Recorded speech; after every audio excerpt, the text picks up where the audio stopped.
Hello football fans, football আপডেটের পক্ষ থেকে আপনাদেরকে নতুন আরেকটা ভিডিওতে সবাইকে স্বাগতম।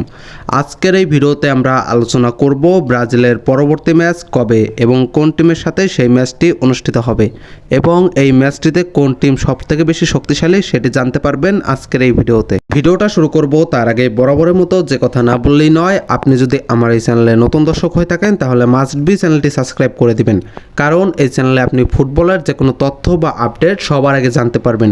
এছাড়াও খুঁটিনাটি বিষয় ফুটবলের যে কোনো তথ্য পেতে অবশ্যই আমাদের টেলিগ্রামে জয়েন্ট হবেন।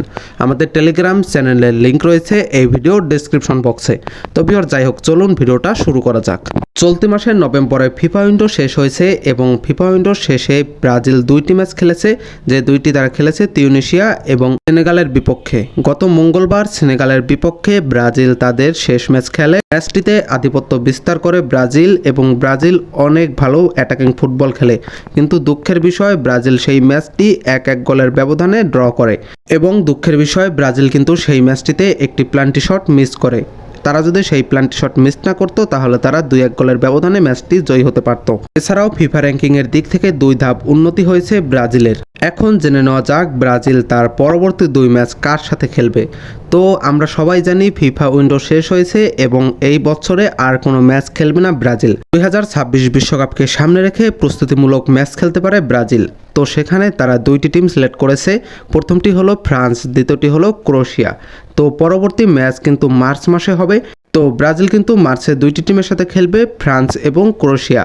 তো এই ম্যাচটি কিন্তু তাদের প্রস্তুতিমূলক ম্যাচ হিসেবে গণ্য হবে এবং এই ম্যাচটি আপনারা মার্চ মাসে দেখতে পারবেন।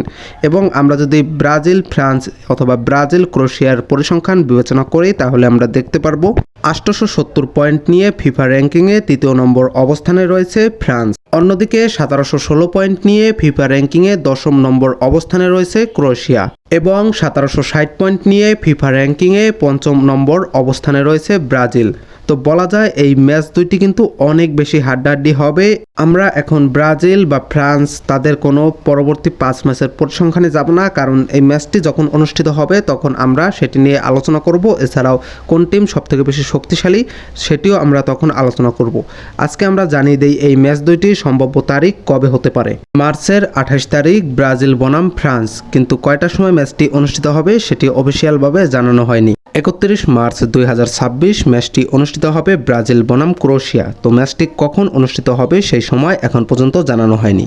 ম্যাচটি যখন অনুষ্ঠিত হবে তো আমরা অফিসিয়ালভাবে যখন আমরা আপডেট পাবো তখন আমরা আপনাদের ভিডিও করে জানিয়ে দেব। তো ততক্ষণ পর্যন্ত আপনারা অবশ্যই চ্যানেলটি সাবস্ক্রাইব করে রাখবেন, কারণ এই চ্যানেলে আপনি ফুটবলের খুঁটিনাটি যে কোনো বিষয় জানতে পারবেন। এছাড়াও ব্রাজিলের এই 2টি ম্যাচ কবে অনুষ্ঠিত হবে, টাইম কবে দিবে সেটিও আপনারা জানতে পারবেন। সেই জন্য অবশ্যই চ্যানেলটি সাবস্ক্রাইব করে পাশেই থাকবেন। তো দেখা হবে নতুন আরেকটি ভিডিওতে। ততক্ষণ পর্যন্ত বাই বাই।